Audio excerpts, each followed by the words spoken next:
और देखिए एक प्रमाण इसका नहीं है, अगर भगवान की कृपा हो जाए तो वास्तव में कोई बाल बाका नहीं कर सकता है। आइए इसका प्रमाण मैं और दे रहा हूं, एक प्रमाण और ले,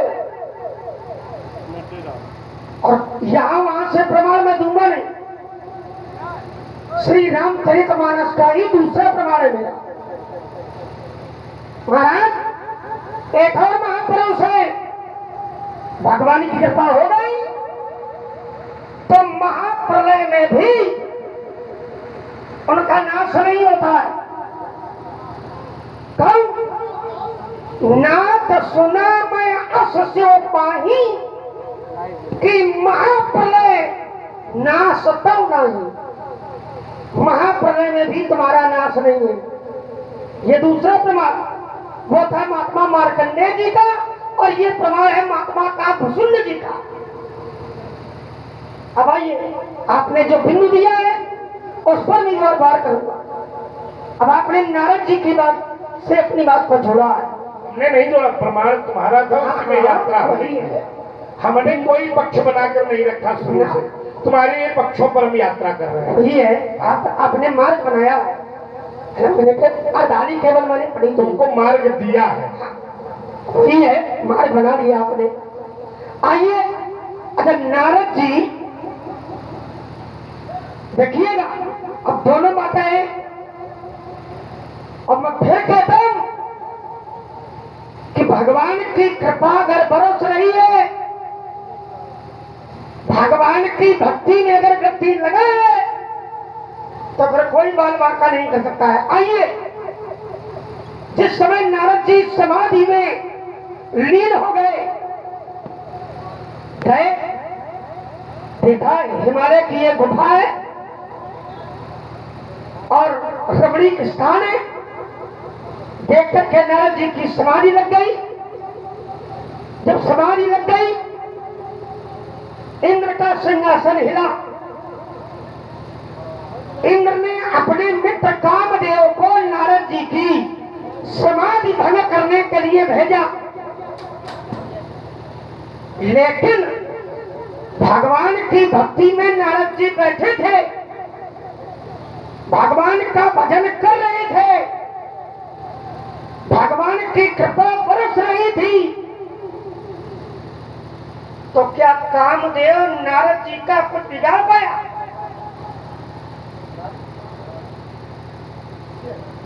महाराज कामदेव भी नारद जी से हार गया, और सिद्धांत मिला काम कला कछ मुनि न व्यापी। काम की भी कला नारद जी पर व्याप्त नहीं हुई, लेकिन जिस समय काम को नारद जी ने जीत लिया, तो भगवान की कृपा से नारद जी ने काम को जीता, कि काम को मैंने जीता है। और जहां से कर्ता अपने आप को बनाया कि काम को मैंने जीता है, काम मुझसे हार गया, और भगवान को किनारे कर दिया, आगे अपने आप को कर दिया कि मैं काम लेता हूं, मैंने काम को जीता है। और जहां से नारद जी के मन में ये भाव आया कि काम को मैंने जीता है, बस वही से नारद जी पर अहंकार का प्रभाव हो गया। क्या कृपा नहीं रही भगवान की? क्योंकि कर्ता अपने आप को बना लिया, अपने किए हुए कर्म को भगवान के चरणों में समर्पित कर देना, इसमें कर्ता भाव नहीं है। और जब ये धरती बन जाती है, और वही धरती हर जगह बनी है, आइए थोड़ा सा भी, लेकिन कर्ता जब नारद जी ने अपने आप को अपना लिया, ठीक, तो नारद जी के मन में अहंकार ने जन्म ले लिया। हमारे लेकिन कल्याण वहां भी है नारद जी का। विषय ये नहीं है, विषय ये है कि तुमने कहा कि जिस पर भगवान की कृपा होती है वो किसी से भी पराजित नहीं होता, नहीं होता, ठीक है। नारद जी पर काम, क्रोध, लोभ और मद, ये चार विकारों ने विजय प्राप्त की। चार विकारों ने नारद जी पर विजय प्राप्त की। देखो तर्क की रेखा बड़ी महीन होती है और सब लोग जानकार हैं, तुम्हारा तर्क ये है कि जिस पर भगवान की कृपा होती है वो किसी से पराजित नहीं होता है। तो फिर हमारा तर्क है, क्या नारद जी पर भगवान की कृपा नहीं थी क्या? थी। तो फिर मद इनके जीवन पर कैसे आ गया? पराजित किसे? एक रुक जाओ, पूरी बात हमारी भी जाने तो समाज में। तुमने काफी देर बोला, हमने तुमको टोका नहीं है। तब नारद, आप बोलो तो ठीक है, हम बोले तब नारद गवने शिव पाही हाँ और जिता काम अहिमित मन। वही पहला मद ने नारद पर विजय प्राप्त किया। दूसरा काम ने विजय प्राप्त किया। जब तब कछु बड़े बार तक रहे निहारी, नारी को देखना ही काम पर विजय प्राप्त कर लिया। क्योंकि काम के 5 बाण हैं। पहला बाण कौन सा है? पहला बाण है कामदेव का हर्षण। कामदेव का पहला बाण है हर्षण। जो नारी को देख करके व्यक्ति प्रसन्न हो जाए, समझ लेना कि पहला बाण कामदेव ने हमारे ऊपर मार दिया। हर्षण का नाम है, पहला बाण है। और कामदेव ने प्रयोग किया। विश्व मोहनी जैसे ही नारद जी के सामने गई तो बड़ी बार तक रहे निहारी, देखते रहे वो। यानी काम ने नारद पर विजय प्राप्त की। तीसरा, जब तब कछु होए नहीं काला, हे विधि मिले कवन विधि बाला, लोभ ने नारद पर विजय प्राप्त की। चौथा, फरकत अधर कोप मन माही और सपति चले कमलापति पाही, क्रोध में विजय प्राप्त की। तर्क फिर वही खड़ा है। तुमने कहा था कि जिस पर भगवान की कृपा होती है वो कभी भी किसी शत्रु से पराजित नहीं होता है। तो क्या नारद जी पर भगवान की कृपा नहीं थी? और ये फिर चार शत्रुओं से थोड़ा विचार करो। रुके। अब नारद जी नारी को देख करके मोहित हो गए, कन्या को देख करके, लेकिन ये कब हुए? ये भी तो जानो। बता दो ये हुए कब? कब हुए? जब भगवान ने चाहा तब हुए।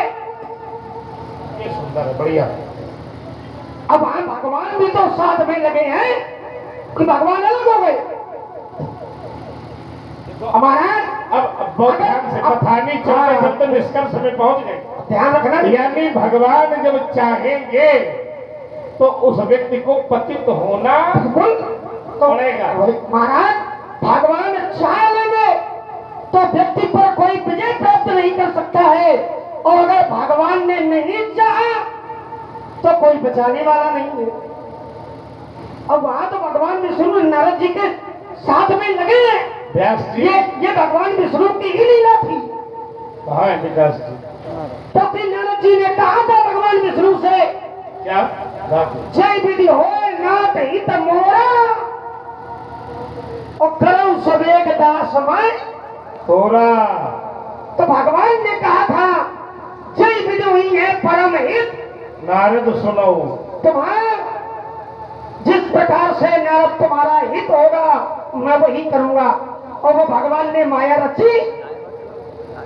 अब भगवान की माया में नारद जी प्रेरित हुए। सबको सोपान पार करना है। इसलिए महाराज वहां भगवान से अलग नहीं है नारद जी, वहां भगवान साथ में लगे हैं। उस लीला में भगवान का ही हाथ है। अच्छा, इसमें एक प्रयोग बढ़िया वाला एक हमारा ले लो। अच्छा लाओ, एक लाओ। लेकिन अंत देखा जाता है। ठीक, अंत में भगवान ने किया वही अंत भला सो सब भला, जिससे नारद जी का हित ही हुआ। एक बहुत तगड़ा दाव दे रहा हूँ, संभाल के समझो। लाओ, तगड़े लाओ। अब आओ, व्यास जी बैठ गए, आइए जरा स्वर दीजिए अब। और जितने लोग हैं सभी लोग केंद्र भाव से खड़े हो जाइए। इन्होंने कहा कि जब भगवान करते हैं तब वो ऐसा होता है। नारद जी पराजित हुए जब भगवान ने चाहा तब। और सुन के बोलो थोड़ा सा, बैठो या तो नहीं बंद कर देंगे, आप लोग जाओगे। हाँ भाई, जो 10-5 लोग नहीं रहेंगे तो किसको सुनाएंगे? कथा का प्रभाव कुछ कम लग रहा है। कम नहीं लग रहा, देखा है तुमने, वो कथा ही के मारे इतनी भीड़ अभी तक रही है। प्रभाव न होता तो इनको न बचत। आइए जरा, अब बेचारी माताओं को गृह कार्य भी करना है, इसलिए समय से अपना चली गई। जो ग्राही लोग हैं वो बैठे हैं, हंस लोग बैठे हैं, बकुले चले गए, जो रात्रि वाले नृत्य प्रेमी थे वो लोग चले गए, हंस बैठे, गुणग्राही लोग बैठे। आइए जरा अब देखो इसमें तर्क कहते किसको है, इसको समझना पड़ेगा। तर्क का क्षेत्र बड़ा महीन होता है। तुमने कहा नारद जी पराजित हुए जब भगवान ने चाहा तब, और भगवान ने कब चाहा व्यास जी? संभालो जरा। कोई करुणा निधि मन दीख बिचारी, ऐसे लगाया जाता है तर्क। अब इसको इसकी पहली बुद्धि समझो। करुणा निधि मन दीख बिचारी, उर अंकुरे वो गर्भ तरु, यानी भगवान के चाहने के पहले एक दांव नारद पर लग चुका था। भगवान के चाहने के पहले नारद अहंकार से पराजित हुए थे। तो कैसे हुए? भगवान ने नहीं चाहा था कि नारद अहंकार से पराजित हो, यानी एक शत्रु से नारद पहले पराजित हुए थे। तब नारद कबने शिव पाही, अचिता काम अहिमित मन माहे। ऐसी रही है। अब इसको आप हल करोगे। इसको नहीं, वो विषय नहीं है। रुको तो, अब वो विषय नहीं है। एक हमारी बात को सुनो। तर्क का जो महीन भाग है उसको छोड़ो।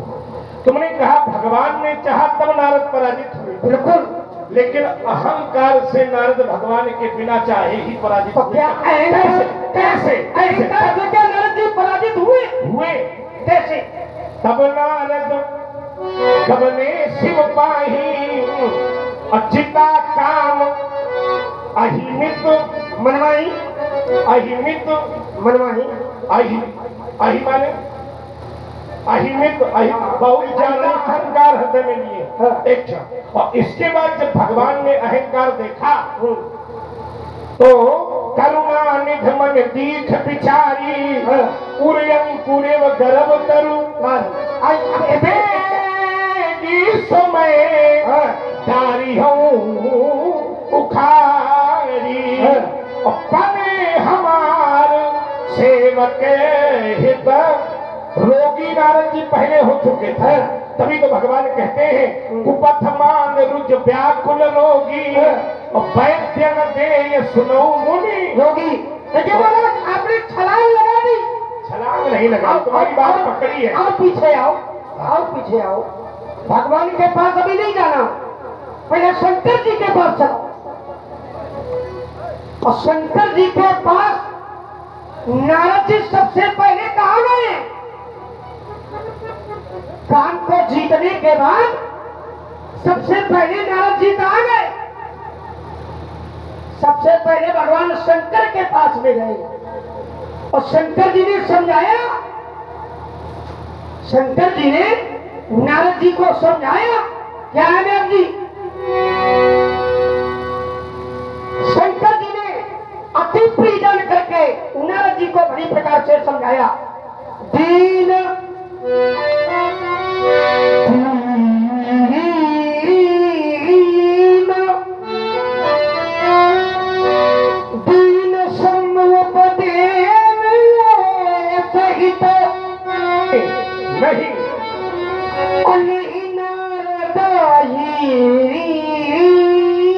सोहान भरद्वाज का दुख सुनो,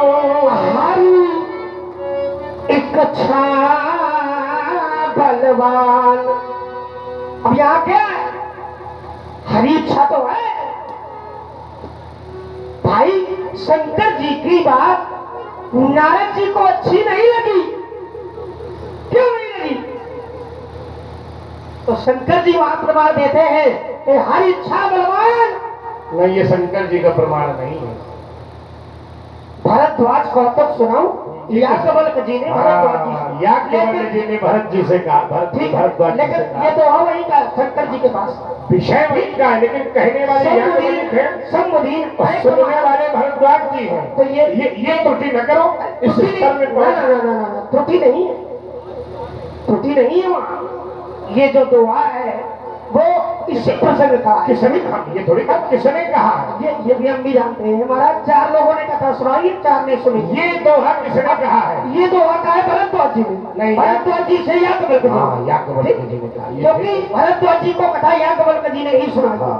ठीक है, तो महाराज याज्ञवल्क्य जी भरद्वाज जी से कहे कि नारद जी को शंकर जी की बात अच्छी नहीं लगी। क्यों अच्छी नहीं लगी? क्योंकि हरी इच्छा बलवान, क्योंकि यहाँ पर हरी इच्छा लगी है। और इसके बाद में नारद जी भगवान विष्णु के पास में गए। इधर सुनो, सब इच्छा बाद में जाए, हमें न पढ़ाओ। इसलिए जाओ कौन जाकर पूजा पाठ करो, भजन कीर्तन करो, निमा तुम्हारे को ध्यान है। देखो लड़का खोपड़ी में चढ़ता आ रहा है। कथा सुनाओ। पहचान कहीं और जा महेंद्र दल, क्या करोगे? और ये तो बढ़िया खत्ते बनाऊंगा। पहचान सांस है की जाए मथुरा में अभिमान सारा अभी छल भारत डालना थोड़ा जमा नहीं। अरे ये रात के राज शत्रु के स्वर्ग की शर्त भंगा ऐसी न करूं तो सबक पंचरणों की अस्त्र शस्त्र त्याग में लखन ठोकर के लक्ष्मण सोता सिंह जगाता है, वंशी बहुओं को दुखांत कर बनाता है। सुन लीजिए बउआ लखन लाल, अंतिम दिन तेरे आते हैं जैसे मरणहार चींटी के पंख स्वयं उगाते हैं। अरे महाराज लड़कर इसको समझा दो। विजय पाना चाहोगे? महाराज देखिए गलत बात है। छोटे वाहन को बड़े वाहन का सम्मान करना चाहिए और बड़े वाहन को छोटे वाहन का ध्यान रखना चाहिए। समाप्त हो जाओगे। देखो करें भले हम, लेकिन व्यास जी कह रहे हैं कि महाराज गलत बात है। महाराज गलत बात नहीं। क्यों व्यास जी, किसकी गलत बात? नहीं, हमने कहा कि बच्चे महाराज गलत बात है। अब बच्चे बालक बोली बधाओ नहीं तो ही बच्चे की बात है। यद्यपि है वंश में प्रसिद्ध था सहस्त्र भाव, जिसका जहां में कोई दूसरा मजोड़ा था, कहता था मैंने ही कठिन कुठार की थार सो, जब उसके पास सैन्य बल थोड़ा था। सुन रे दुष्ट लक्ष्मण, मैं वही हूं परशुराम जिसने छात्र वंश का कोई योद्धा न छोड़ा था। मोड़ा था हमी ने खदानन का आनंद, और एक बार युद्ध में गजानन का दंत हमी ने तोड़ा था। अरे महाराज था कौन भी लगी लखन नहीं है मिथिला के बाहर तो फिर युद्ध भी छिड़ जाएगा। योग नहीं करेंगे था स्वर्ग की प्यास बुझावेगी और लखन के क्रोध फूल से ये धरा बस हो जाएगी। रुचंडी कहती पुकार, अरे बाबा स्वयं भगवती है क्या? और निकल चलो जंगल में। जंगल में मंगल होता है। महाराज निकल चलो मिथिला के बाहर। क्यों? बाबा खुली काल न ठोकना भला, नहीं भूल गई हो चक्कर मकर छलबो फादबो समय, भूल गई हो छलबो फादबो समय। जब धनुष पे बाण को चढ़ाऊंगा, छीन के दोनों भाइयों के धनुष बाण मिथिला पुलिस मार न भगाऊंगा, तो सभा में पुकार कहो अस्त्र शस्त्र त्याग परशुराम न कहूंगा। अरे महाराज रखल ये नाम निकला भी नाम लोहा उठाएंगे, काटे के कंधकार कोर कर हरण की और खोरी गुमराह को कर्षित करा लेंगे छोड़े के बाद, तब ये छक्के छूट जाएंगे और जब तक छपोगे तब तक छगाएंगे। होगी ना हमारी हार, हम हंसेंगे और आपके साथ खेलेंगे, और जब खेलेंगे तो फिर आप हाय हाय करके हाय हाय। तुमको बेटा खिला ही रहे हैं हम, तुम खेलने योग्य अयोग्य हो क्या जी? इसलिए आज धनुष के तुरैया को सभा के मध्य लाऊंगा। आया जो भी समर्थन में काट कर गर्दन वही धाम में मिलाऊंगा। ऐसे न करो तो सभा में पुकार कहो अस्त्र शस्त्र त्याग परशुराम न कहूंगो। तो नीत पथ पर यदि चलोगे तो साथ तुम्हें मैं छोड़ दूंगा। और लिया बाबा अनीत का सहारा तो ध्यान रखना, नस नस तुम्हारी। कोई नहीं बोला। अरे सब बोले। और इसके चक्कर में पड़ के बोल भी न जाना, नहीं ये तो अलग हो जाएगा, आप लोग फंस जाओगे। क्यों? क्योंकि नस तोड़ी नहीं जाती, नस काटी जाती है। उसने छोड़ दिया कि फंसाओ आप लोग। हम तुम्हारी वीरता की प्रबल धारा मोड़ देंगे। इधर देखो, दिखाई अगर लाल लाल आंखें तुम्हारी फोड़ देंगे। नस वैसे तोड़ी भी जाती है। थोड़ी भी जाती है। आपने आपने तोड़वाई है क्यों भैया? अब ये आप लोगों से अच्छा नहीं हम तो भाई शल्य चिकित्सा कहती है कि कोई मसाज तक नहीं तोड़ी जाती देखो है, नस तो काटी जाती है। ये गांव के लोग इन्हें पता है कि नस तोड़ी भी जाती है। अच्छा ये अनुभवशील है। और ज्यादा बात करनी नहीं है, तोड़वानी हो तो बताओ। नहीं अनुभवशील हो तुम, हम मान गए कि तुमने तोड़वाई है। अरे हमने नहीं तोड़वाई। अरे तो फिर कैसे जानते हैं कि तोड़ी जाती है? जानकारी अनुभव में हो तो ठीक है। तुम्हें तोड़वानी हो तो बताओ। नहीं तुमने तोड़वाई, हमारे पास में बैग है, तुमने तोड़वाई। हमारे पास बैग है। चलो हरिद्वार चलेंगे, हाँ वही समझेंगे। हाँ वही चलेंगे। और ये इसलिए मेरा जीवन दर्शन है व्यास जी। मैं कठिन पंथ का पथिक लड़ा, करता नित झंझावातों से, प्राकृतिक प्रकोप न डरा सके हमको अपनी आघातों से। मैं चला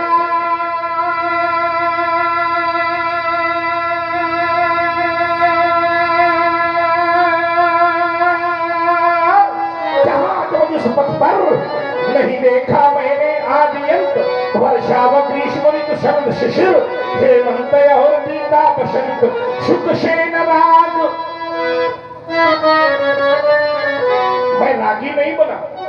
सुख ने कहा मैं आ रहा हूं, हमने कहा स्वागत है। सुख सेन राग, दुख सेन द्वेष। दुख ने कहा हम भी आ रहे हैं, हमने कहा वो तुम्हारा भी स्वागत है। सुख दुखे समय कृपा लाभा लाभो जया देव। सुख सेन राग, दुख सेन द्वेष, हो गया पृथक जगन्नाथों से। मैं कठिन पंथ का पथिक लड़ा, करता नित झंझावातों से।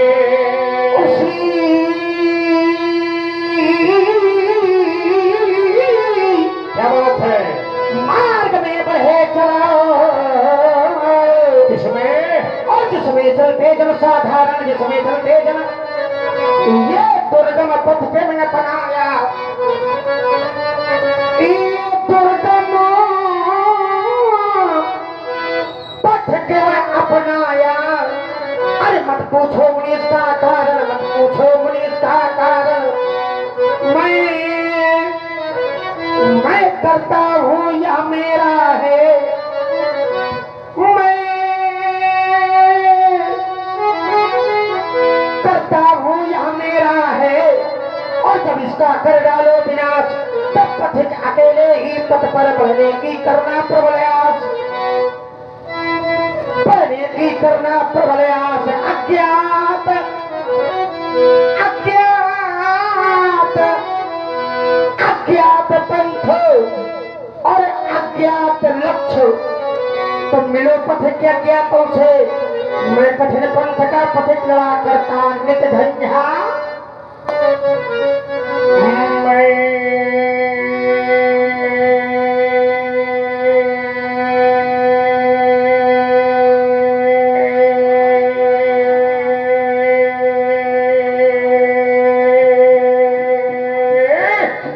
मैं अविरल पथकारा ही हूँ, हो सकता कभी निराश नहीं, क्योंकि यह जीवन मेरा दास बना, पर मैं जीवन का दास नहीं। अगणित बाधाएं आती हैं। क्यों भाई दिनेश जी, कितनी बाधाएं आई?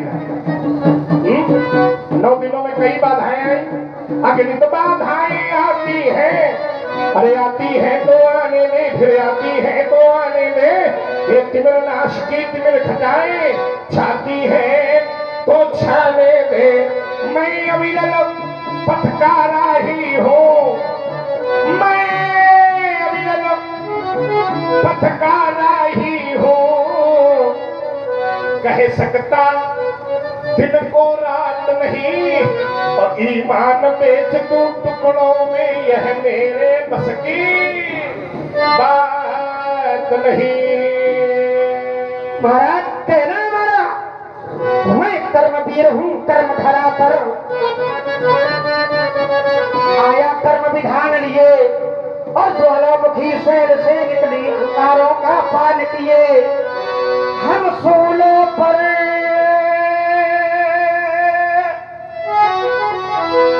हम सूलों पर क्या बात है। भी चले पंथ पर अरे हंस हंस कर चलने वाले प्रफुल्लित भटकती ज्वाला सी मुझे प्राणाहुति देने वाले अरे हुंकारों से अरे फटे पहाड़ चट्टान चूर करने वाले अरे लड़के धैर्य से जाते पड़ जाते लड़के पाले कबीलाल